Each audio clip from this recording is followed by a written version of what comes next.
Hi good evening, कैसे हैं दोस्त? आई होप अच्छे होंगे। आइए स्टार्ट करते हैं। क्लास 12 का एक तीसरा चैप्टर होगा जिसका नाम है ह्यूमन रिप्रोडक्शन सिस्टम। ठीक है ना, इसको मानव प्रजनन कहा जाता है, हिंदी में, इंग्लिश में होता है इसका ह्यूमन रिप्रोडक्शन सिस्टम। ठीक है ना, आज हम इसके बारे में जानेंगे क्या होता है, कैसे नर में मतलब नर जनांग काम करते हैं, कैसे मादा में मादा जनांग काम करते हैं, इन सब के बारे में हम लोग इस वीडियो में विस्तार से जानेंगे। ठीक है ना, तो पहले हम इस चैप्टर का नाम मतलब नोट कर लेते हैं। ठीक है ना, आज का जो चैप्टर होगा चैप्टर 3 होगा।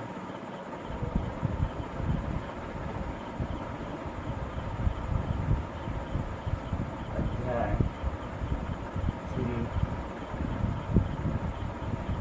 कक्षा 12। ठीक है ना,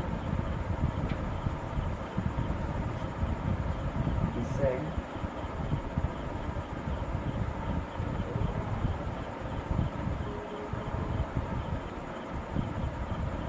जीव विज्ञान। इस चैप्टर को आज हम इस वीडियो में जानेंगे। ठीक है ना, और यह चैप्टर परीक्षा के हिसाब से बहुत इम्पोर्टेंट है। ठीक है ना, और इसको हम लोग बहुत विस्तार से बहुत बढ़िया से जानेंगे ताकि कोई भी ऐसा प्रश्न छूट ना सके। ठीक है ना, तो हमारे चैप्टर का नाम है मानव जन्म। ठीक है ना, इसको इंग्लिश में कहते हैं ह्यूमन रिप्रोडक्शन सिस्टम।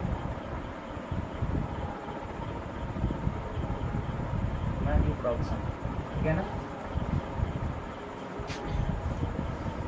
मानव जन्म। ठीक है ना, इसको इंग्लिश में कहते हैं ह्यूमन रिप्रोडक्शन। ठीक है ना, इसी के बारे में आज हमको जानना है। तो सबसे पहले इसमें कुछ बेसिक कंसेप्ट के बारे में जानते हैं। ठीक है ना, इसमें जानना क्या है पहले ये जान लीजिए। पहले बात नर जो अंग होता है उसके बारे में जानना है। ठीक है ना, और दूसरा जो पॉइंट है वो मादा अंग के बारे में जानना है। ये दो ही पॉइंट है इसमें, दोनों के बारे में जानना है। ठीक है ना, तो सबसे पहले हम मादा वाला भाग स्टार्ट करते हैं, तो उसके बाद नर वाले भाग के बारे में जानेंगे। ठीक है ना, क्योंकि इसमें ज़्यादा पॉइंट्स पढ़ना नहीं, सिर्फ दो ही पॉइंट्स पढ़ना, एक नर और एक मादा। किस प्रकार संतान की उत्पत्ति होती है, किस प्रकार एक मतलब कि स्पर्म अंदर की तरफ प्रवेश करता है, किसके द्वारा करता है, कैसे करता है, सारी कहानियाँ जो है उसमें हमको मिलेगा पढ़ने के लिए।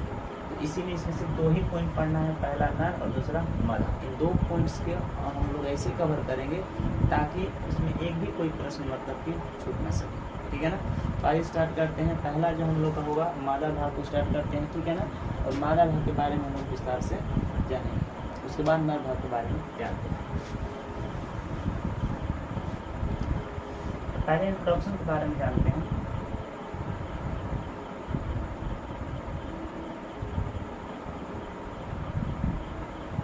इंट्रोडक्शन, ठीक है ना, इसको परिचय कहा जाता है। ठीक, इसके बारे में हम लोग विस्तार से जानते हैं। इसका मतलब क्या होता है, देखिए, जब क्या होता है कि मतलब जो हम जन्म करते हैं वो क्यों करते हैं, इसके पहले चैप्टर हम लोग ने जन्म जो होता था उसके बारे में हम लोग जाने हैं, और इस चैप्टर में हम लोग वो जानेंगे कि जनन क्यों होता है। ठीक है ना, तो पहला प्रश्न होगा जनन क्यों होता है। अब इस जनन को हम जानेंगे कि जनन क्यों होता है। ठीक है ना, इसके बारे में हम लोग को जानना है जो बात। ठीक है ना, देखिए, इसमें दो कैटेगरीज हम रखते हैं ताकि दो तरफ से रखेंगे ताकि आपको समझने में आप लोग को दिक्कत नहीं होगी। देखिए, पहला रिप्रोडक्शन सिस्टम। ठीक है ना,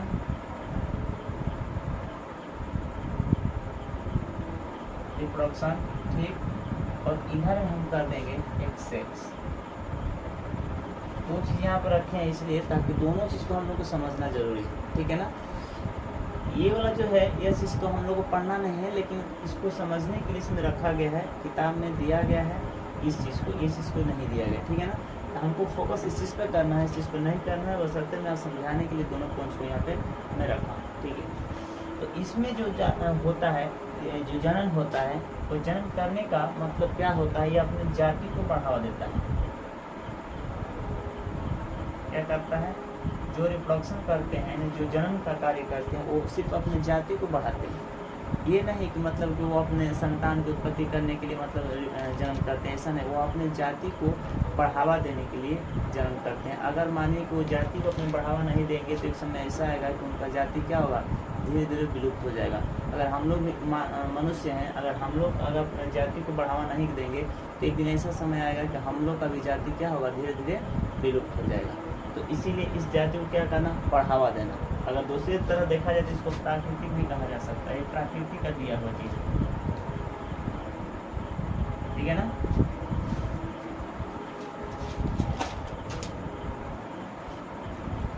ठीक, आप इधर देखिए, आप इधर यदि देखते हैं तो इधर जो हम सेक्स करते हैं उसका अर्थ क्या होता है, एक साधन है। सेक्स करना क्या, एक साधन है, ठीक है ना। सेक्स करना एक साधन है। हम अपने लिए मतलब अपनी संतुष्टि के लिए करते हैं, हालांकि इसमें और इसमें संबंध दूसरा कुछ है। इसको हम करते हैं अपने साधन के लिए, अपने फायदे के लिए करते हैं, लेकिन इसका जो मतलब है यही हमको किताब में पढ़ना है, इसको नहीं पढ़ना, ठीक है ना। इसको देखा जाए एक शब्द और लिख देते, मनोरंजन।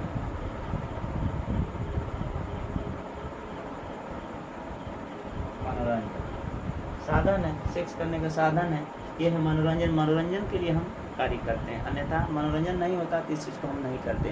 अगर इन सबको मिला दिया जाए, इन तीनों को मिला दिया जाएगा तो काम वासना का काम होता है, काम वासना, ठीक है ना। इसको काम वासना करते हैं, ये सब काम का चीज़ है, लेकिन ये हमारे पूरे जाति को बढ़ावा देता है और इसी के ऊपर हमको फोकस करना है। इसको इसके ऊपर नहीं फोकस करना है, हमको इसके ऊपर जाना है, ठीक है ना। किताब में ये चीज़ दिया गया है, ये वाला चीज़ नहीं दिया गया। तो कुछ इसमें बेसिक बातें थी, ठीक है ना, जो क्यों किया जाता है। तो हम लोग जाने कि जन्म क्यों होता है, अपने जाति को क्या करना, बढ़ावा देना। ये एक प्रकृति का दी हुआ चीज़ है, लेकिन ये प्रकृति का चीज़ नहीं है, क्योंकि हम अपने साधन और मनोरंजन के लिए कार्य करते हैं। इसे हम काम वासना भी, ठीक है ना।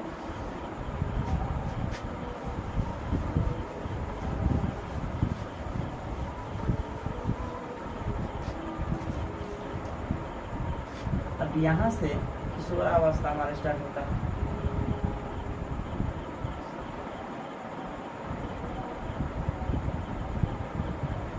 जो किशोरावस्था होता है, ठीक है ना, उस किशोरावस्था में क्या क्या परिवर्तन होता है, एक किशोरावस्था कब से कब तक माना जाता है, इसको पहले जानिए। किशोरावस्था जो होता है 10 वर्ष से लेकर के 18 ईयर्स तक माना जाता है, ठीक है ना। 10 वर्ष से लेकर के कितने, 18 ईयर्स तक माना जाता है, ठीक है ना।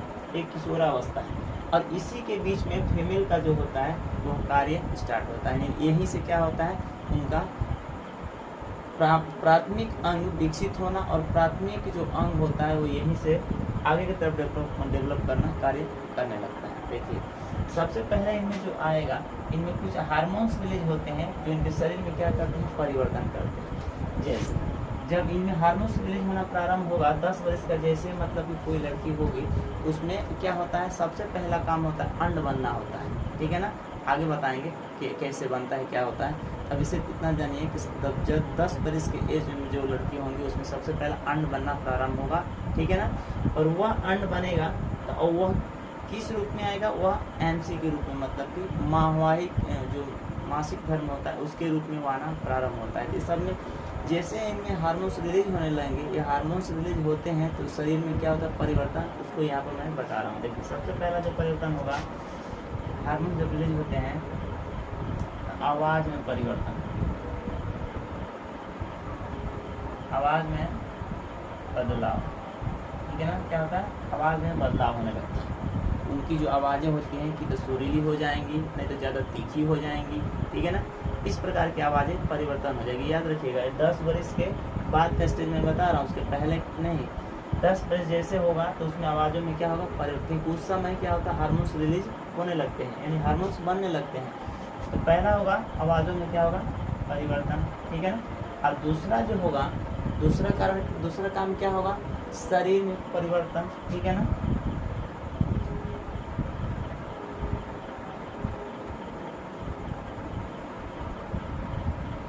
शरीर में क्या होगा, परिवर्तन होगा।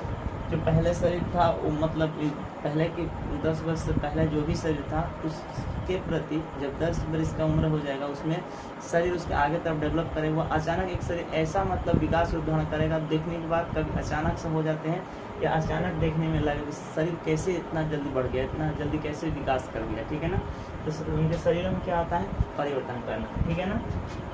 तीसरा है स्तन का बाहर आना,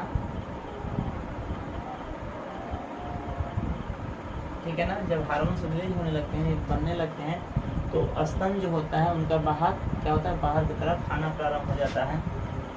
नेक्स्ट जो होता है इसमें जो हार्मोन्स रिलीज होते हैं, ठीक है ना, वो 2 हार्मोन्स रिलीज होते हैं।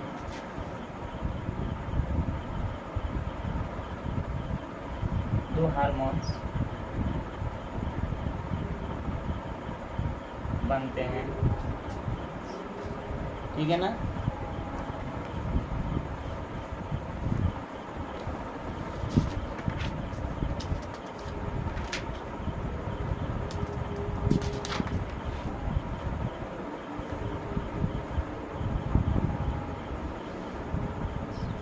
पहला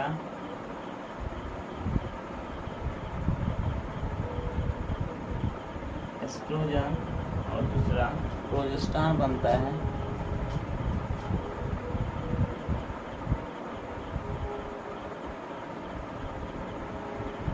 पहला एस्ट्रोजन और दूसरा प्रोजेस्टेरॉन बनता है। 2 हार्मोन्स क्या होते हैं उसमें रिलीज होते हैं, ठीक है ना। ये कुछ उसमें परिवर्तन होने लगते हैं, जैसे पहले आवाज़ में बदलाव होना, शरीर में परिवर्तन, स्तन का बाहर आना। 2 हार्मोन्स उसमें बनते हैं, एक एस्ट्रोजन और एक प्रोजेस्टेरॉन। एस्ट्रोजन जब बनेगा इसमें क्या काम करेगा, सबसे पहला एमसी को लाने का काम करता है, ठीक है ना। और इसका काम होता है प्रोटेक्शन देने का, ठीक है ना। प्रोटेक्शन का काम उस समय देता है जब बच्चा पेट में रहता है और उस समय प्रोटेक्शन का काम करता है। और इसका काम होता है एमसी को रेगुलर करना, यानी एमसी को टाइमली लाना, और एमसी कहीं मतलब कि किसी हार्मोन्स की वजह से दिक्कत ना हो, इसके लिए ये हार्मोन्स होता है वो एमसी का देख रेख करते हैं। एमसी को कंटिन्यू करने का कार्य एस्ट्रोजन हार्मोन्स का काम होता है। 10 वर्ष में एमसी आना प्रारंभ हो जाता है, यानी अंडा बनना प्रारंभ हो जाते हैं और एमसी के रूप में मतलब मासिक धर्म के रूप में आना प्रारंभ हो जाते हैं, ठीक है ना। ये कुछ बेसिक ऐसे हैं जो मतलब 10 वर्ष की उम्र जैसे ही आएगा तो एक और लड़की क्या होगी, मतलब किस घटनाओं से उनको गुजरना होता है, ठीक है ना। सबसे पहला उसमें काम एमसी होता है, उसके बाद हार्मोन जो 2 प्रकार के होते हैं, और उसमें स्तन का बाहर आना और शरीर में परिवर्तन हो जाना, शरीर में बदलाव हो जाना, और आवाज़ में बदलाव। आवाज़ पहले मोटा होगा तो पतला हो जाएगा, अगर तीखा होगा तो सुरीली हो जाएगा, इस प्रकार अगर सुरीली है तो तीखा हो जाएगा। इस प्रकार के कुछ परिवर्तन देखने को मिलते हैं, ठीक है ना। आइए अब आगे बढ़ते हैं।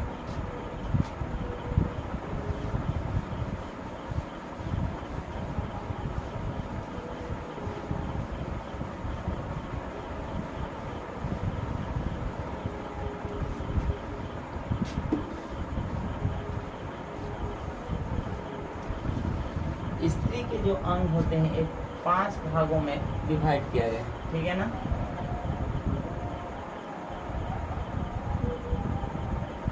स्त्री जो अंग है इसको 5 भागों में डिवाइड किया गया। देखिए कौन कौन ऐसे भाग हैं जो 5 भागों में डिवाइड किया। पहला जो है प्राथमिक अंग, ठीक है ना।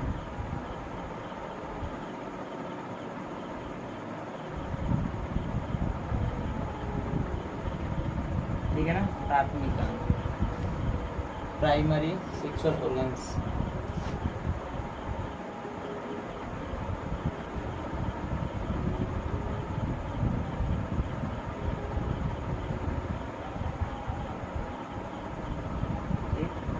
दूसरा होगा आपका सहायक नलिकाएं,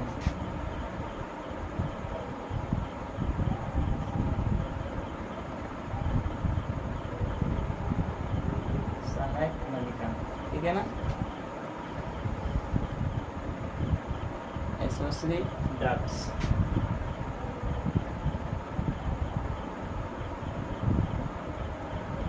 एक्सेसरी डक्ट्स, ठीक है ना। तीसरा जो है गर्भपात,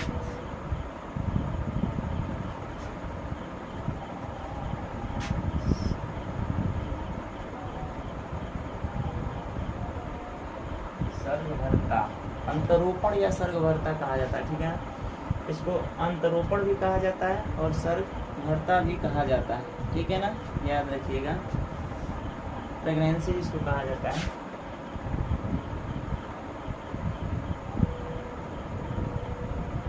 प्रेगनेंसी, ठीक है ना।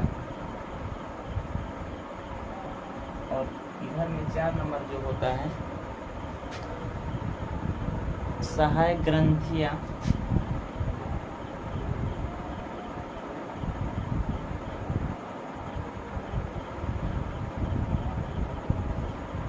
सहायक ग्रंथियां होता है एसेसरी ग्लैंड,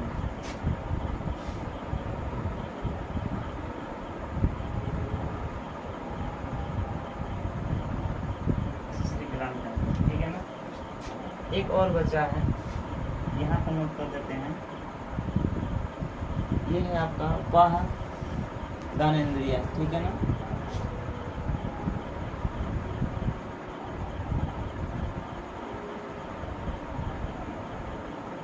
वाह ज्ञानेंद्रिय, ठीक है ना। इसे क्या कहते हैं, एक्सटर्नल जेनेटिया, ठीक है ना, एक्सटर्नल।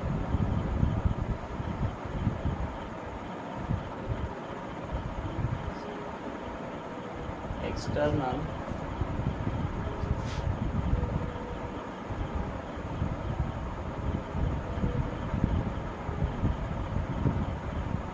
जेनेटिया, एक्सटर्नल यानी बाहर, जेनेटिया, ठीक है ना।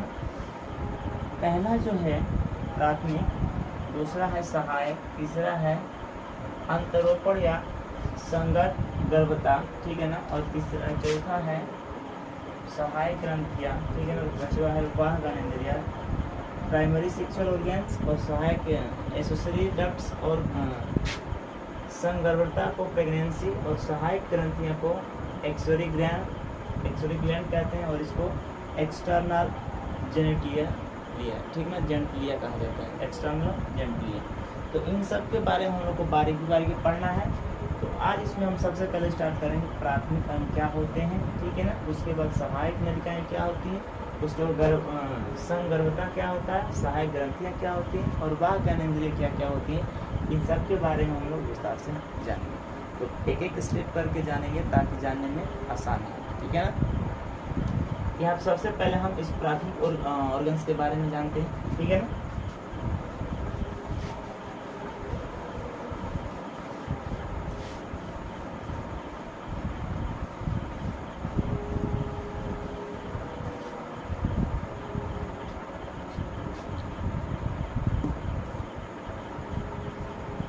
यहाँ पे एक चित्र बना लेते हैं।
कुछ इस प्रकार का एक हम चित्र बना लिए हैं, ठीक है ना। और इसी चित्र में हर चीज़ को हम लोग क्या करेंगे, दिखाएंगे, ठीक है ना।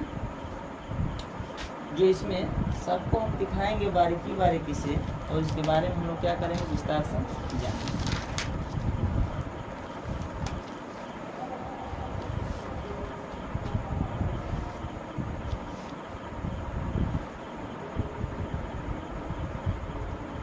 ठीक, यहाँ तक कोनो दिक्कत होगा। ये प्राथमिक अंग, इसी देखिए इसी चित्र में वो सारे अंश आ जाएंगे, लेकिन अब मैं एक साथ नहीं बताना चाहता हूँ, क्योंकि एक साथ बताएंगे तो समझ में नहीं आएगा। इसी चीज़ को मैं बारी बारी बताऊँगा, एक एक चीज़ करके बताऊँगा, ताकि आप लोग को समझने में थोड़ा भी दिक्कत नहीं, ठीक है ना। इस वाले भाग को हम क्या कहते हैं, यूटेरस कहते हैं, ठीक है ना। इसको हिंदी में कहते हैं गर्भाशय, ठीक है ना।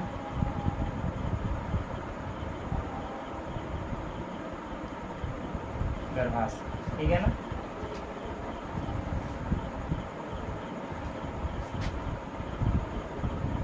ये वाला भाग होता है।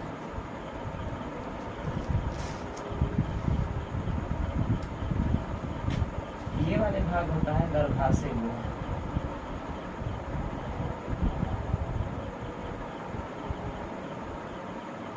ठीक है ना।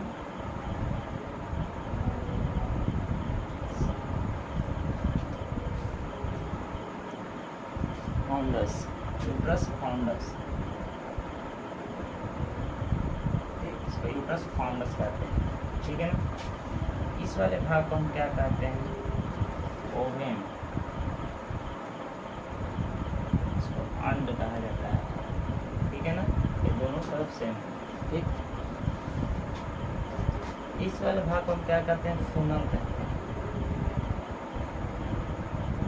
फूनेल, ठीक है ना।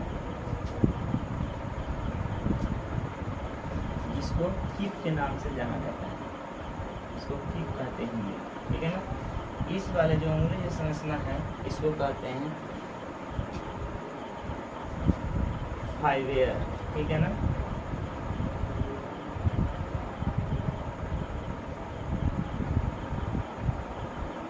फाइन देयर, ठीक है ना। इसको झिल्ली नुमा संरचना कहा जाता है, इसको झिल्ली कहा जाता है, ठीक है ना। इसको झिल्ली, ठीक। इस वाले भाग को कार्विक्स कहा जाता है, कार्विक्स, यानी इसको हिंदी में गर्भाशय ग्रीवा कहा जाता है,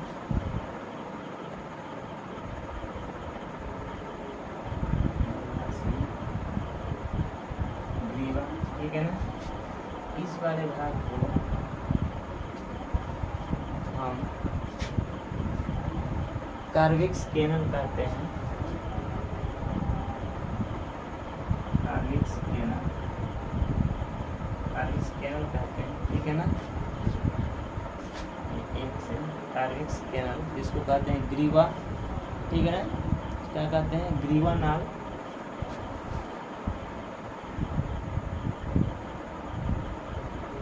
ठीक। और इस वाले कहते हैं डिजाइना,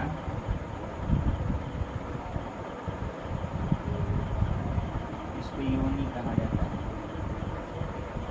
ठीक है ना। डिजाइना इसको योनि कहा जाता है,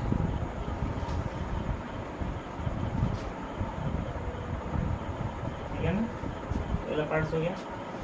अब इस वाले पार्ट्स में हम क्या करते हैं, इसको फ्लोपियन ट्यूब के नाम से जानते हैं, फ्लोपियन ट्यूब, ठीक है ना।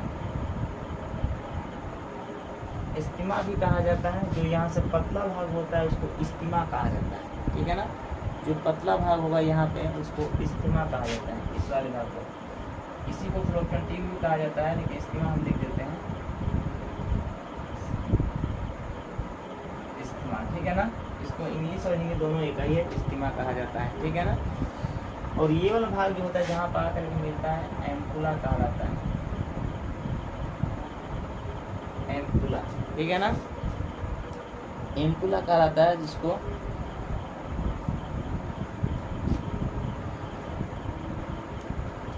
तुंबिका के नाम से जाना जाता है,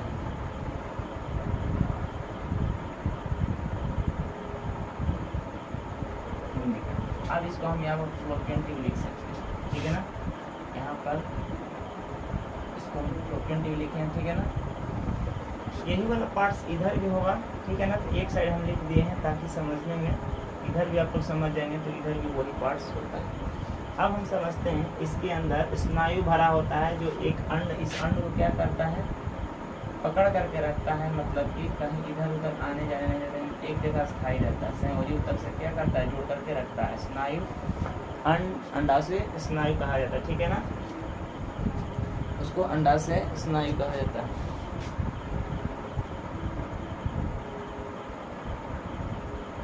अंडाशय स्नायु,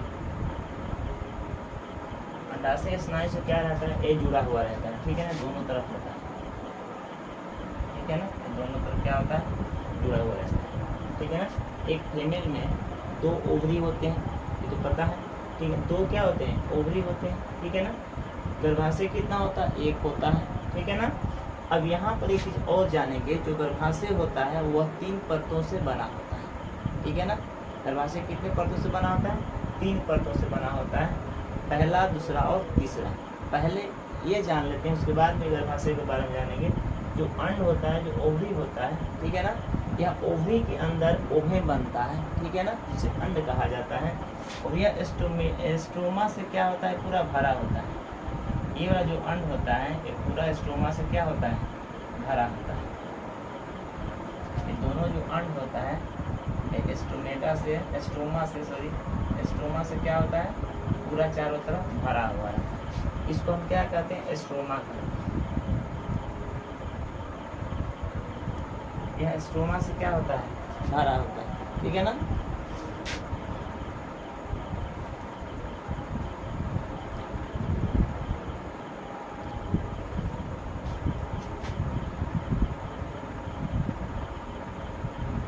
हिंदी और इंग्लिश दोनों एक ही है। स्ट्रोमा से क्या होता है, भरा होता है। स्ट्रोमा 2 प्रकार के होते हैं, ठीक है ना। स्ट्रोमा जो होता है 2 प्रकार के होते हैं, और एक होता है वल्कुट होता है, और दूसरा क्या होता है, मध्यांश होता है। अब यहाँ पर इसको हम रख रहे हैं, ये 2 पार्ट्स में होता है। एक होता है वल्कुट, एक होता है वल्कुट, और दूसरा जो होता है मध्यांश होता है, ठीक है ना। ये वाला आपका कौन सा है, ये बाहरी भाग होता है, इसको हम लिख सकते हैं बाहरी भाग, ठीक है ना। और ये हमारा होता है आंतरिक, ठीक है ना, ये आंतरिक भाग होता है। मध्यांश जो होता है वो आंतरिक भाग होता है, यानी इस वाले भाग में रहता है, ठीक है ना। यह ऊपर से क्या काम करता है, ऊपर से एक वल्कुट के रूप में बना हुआ रहता है, एक तरफ से कहा जाए तो सुरक्षा प्रदान करता है। ये वाला जो मध्यांश होता है इसमें क्या होता है, यह अंड का निर्माण होता है, ठीक है ना। इसमें क्या होता है, अंड का निर्माण होता है। मध्यांश का जो मध्यांश भाग होता है उसमें अंड का निर्माण होता है, जो वल्कुट होता है बाहरी भाग होता है, ठीक है ना। और ये बताए हैं स्ट्रोमा जो होता है संयोजी ऊतक से बना होता है, ठीक है ना। ये किससे बना होता है, संयोजी ऊतक से स्ट्रोमा बना होता है, और इसके 2 पार्ट्स होते हैं, एक वल्कुट होता है और एक मध्यांश होता है, ठीक। इसके बारे में हम लोग जानते हैं। अब यहाँ पर समझिए, जब इसमें से अंड मुक्त होते हैं, जब मतलब अंड निकलने के कगार पर होते हैं, तो ये जो संरचना है, जो अंगुली की संरचना है, जिसका नाम झिल्ली दिया गया है, यह हमेशा मतलब कि चलते ही रहता है। इस आकार में क्या करता है, चलते ही रहता है, ठीक है ना। और जैसे इसमें से अंड निकलते हैं, वो उसको क्या करते हैं, पकड़ लेते हैं। पकड़ करके स्प्रोपियन ट्यूब पे मतलब क्या करते हैं, एम्पुला पर, यानी जो तुंडिका होता है उस पर वो लेकर के आते हैं। ये जो अंडवाहिनी है, जो दोनों तरफ एम्पुला, जिसको मतलब फ्लोपियन ट्यूब कहा जाता है, यह निषेचन करने में बहुत मदद करता है, यानी अंड को लाने में वहाँ पे मदद करता है, ठीक है ना। यहाँ से अंड निकल कर अपने आप तो जाएंगे नहीं, यही जो संरचना है उंगली जैसे, यही क्या करता है, उसको पकड़ता है, और पकड़ यानी ग्रहण करने का कार्य करता है, और इसको फ्लोपियन ट्यूब में मतलब कि ले जाने का कार्य करता है, ठीक है ना। अब हम जानेंगे कि यूट्रस होता है कितने भागों में बांटा गया, ठीक है ना। भागों में बांटा नहीं गया, सॉरी, मतलब ये कितने परतों से जुड़ा हुआ है, ठीक है ना। तो देखिए, पहला एक ये परत हो जाएगा, और ये परत है, और एक बीच में एक ये वाला परत होता है, ठीक है ना। ये 3 परत होते हैं, ठीक है ना। देखिए, तो इन तीनों परतों के हम नाम यहाँ पर लिखेंगे, ठीक है ना।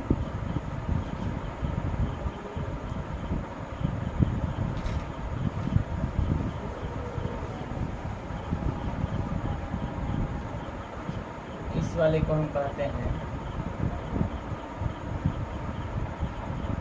परिगर्भाशय,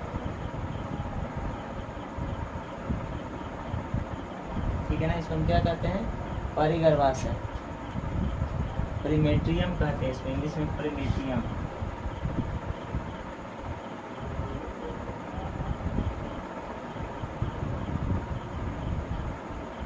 प्रीमेट्रियम कहते हैं, ठीक है ना। इसके अंदर वाला जो भाग होता है इसको हम कहते हैं, अंदर वाले भाग को पेशी स्तर,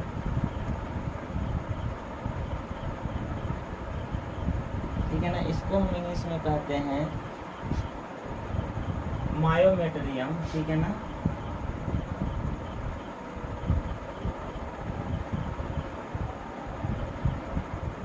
मायोमेट्रियम कहते हैं। और जो ये लास्ट वाला अंदर का जो पार्ट्स है इसको हम कहते हैं अंत, ठीक है ना। अंत स्तर, अंदर वाला जो होता है इसको हम कहते हैं अंत स्तर, ठीक है ना। इसको इंग्लिश में कहा जाता है एंडोमेट्रियम, ठीक है ना।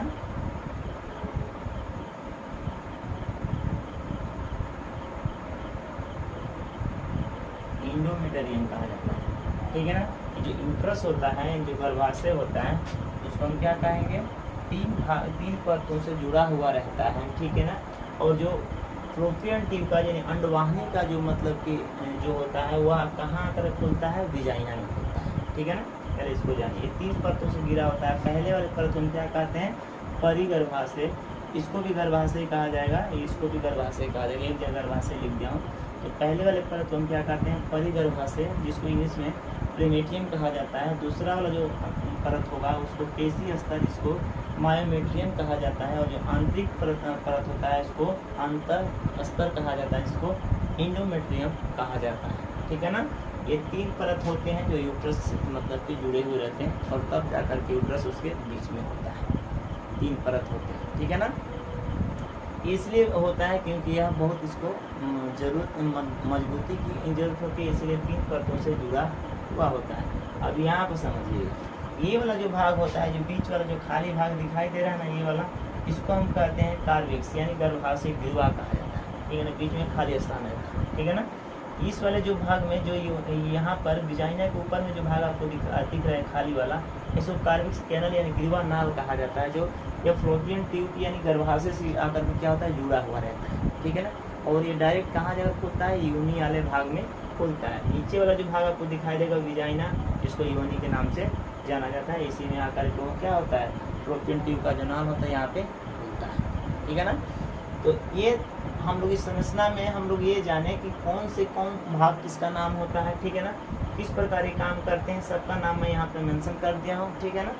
और अब हम जानेंगे कि एंड में कुछ क्या क्या पॉइंट्स होते हैं। उसका मतलब कि एक प्रश्न आपसे पूछेगा कि एक मादा में अंड कितने होते हैं, 2 होते हैं, ठीक है ना।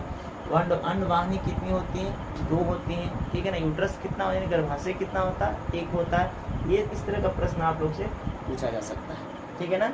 तो ये संरचना सबको बनाने के लिए आना चाहिए, और ये संरचना सबको बनाना इम्पोर्टेंट है, क्योंकि ये संरचना नहीं बनाएंगे तो बोर्ड के पेपर के हिसाब से इम्पोर्टेंट चीज़ है। आप लोग इसको बिना बनाए मत रहेगा, क्योंकि इसको बनाना आप लोग आना चाहिए, नहीं बनाएंगे तो फिर आप लोग के लिए दिक्कत होगी, ठीक है। अब हम इसके अंड के बारे में हम कुछ जानते हैं, क्योंकि प्राथमिक जो हमारा अंग क्या था, इसी के बारे में पढ़ना है, ठीक है ना। उसके बाद हमको अंडवाहिनी के बारे में पढ़ना है, ठीक है, गर्भाशय के बारे में पढ़ना है, उसके बाद योनि के बारे में पढ़ना है, ठीक है ना। एक बारीकी से हम इसके बारे में जानेंगे। सबसे पहले आज हम जानते हैं अंड के बारे में, ठीक है ना। इस पूरा संरचना बना दें जो ये पूरे 5 भागों में काम करेगा, ठीक है ना। तो ये चीज़, इस संरचना को आप लोग याद रखिएगा, बार बार इसको नहीं बताऊँगा, अभी मैं सिर्फ अंड के बारे में बता रहा हूँ। इधर का मैं हटा रहा हूँ, ठीक है ना, ताकि पॉइंट्स लिखा जा सके।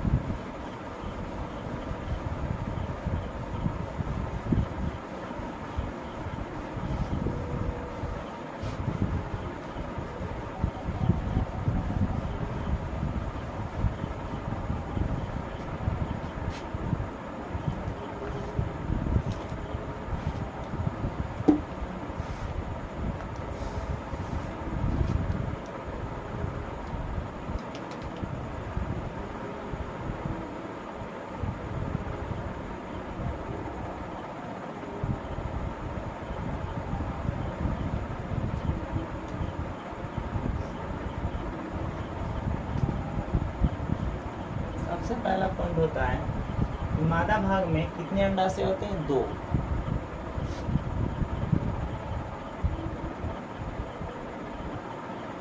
मादा भाग में 2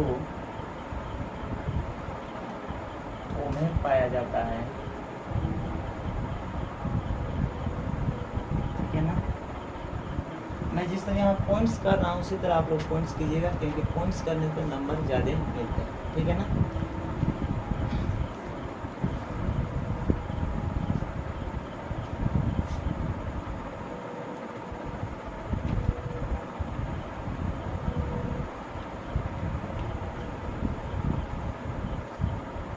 अंडाशय में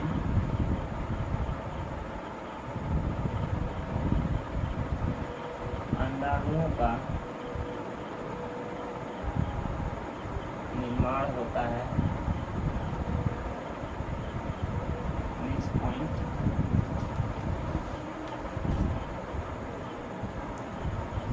एक अंड का आकार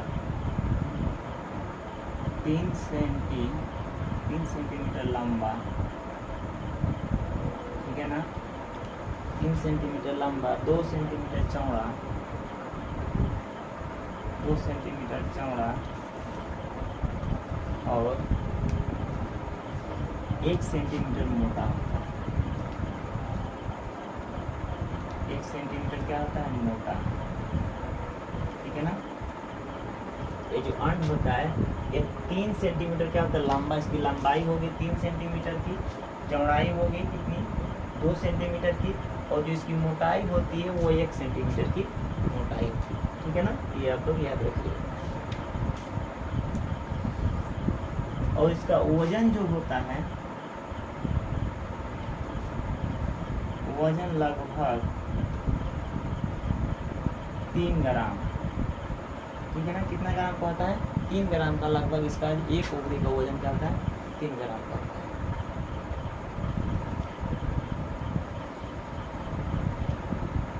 ठीक, नेक्स्ट पॉइंट,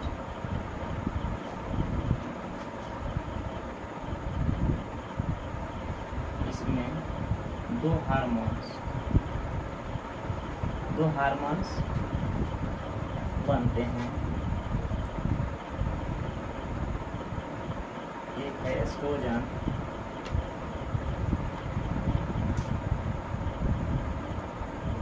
एक एस्ट्रोजन है और दूसरा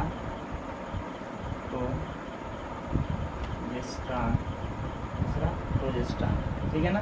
इसमें 2 हार्मोन्स रिलीज होते हैं और एक होता है प्रोजेस्टेरॉन और दूसरा होता है एस्ट्रोजन और दूसरा होता है प्रोजेस्टेरॉन, ठीक है ना।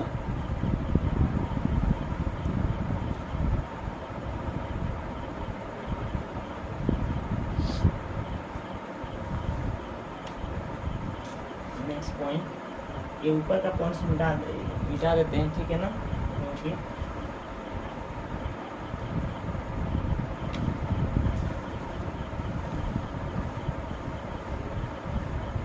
नेक्स्ट पॉइंट जो होगा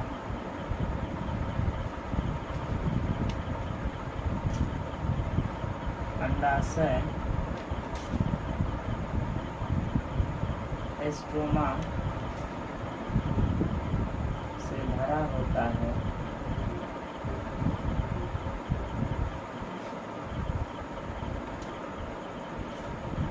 स्ट्रोमा 2 प्रकार के होते हैं।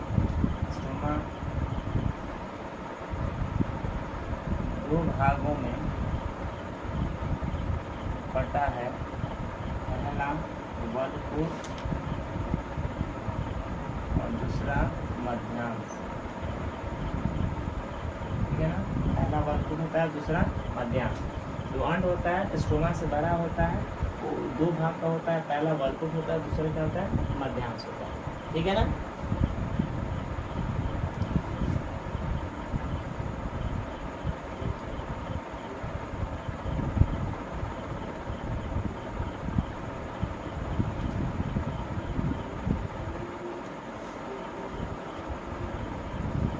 इतने सारे पॉइंट्स आप लोग को अंडाशय भाग में लिख देंगे तो यह पॉइंट आप लोग का क्लियर हो जाएगा, ठीक है ना।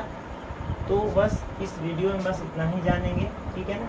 एक बात और, एक चीज़ आप लोग को ये जो इमेज है, चित्र, इसको आप लोग को बनाना आना होगा, सबको बनाना पड़ेगा, क्योंकि बनाएंगे तभी आप लोग को पहले से जानकारी रहेगा तो पेपर में बना सकते हैं, ठीक है ना। कौन सा भाग कहाँ पे है, और बनाने के बाद इस चीज़ को आप लोग लिख लीजिएगा।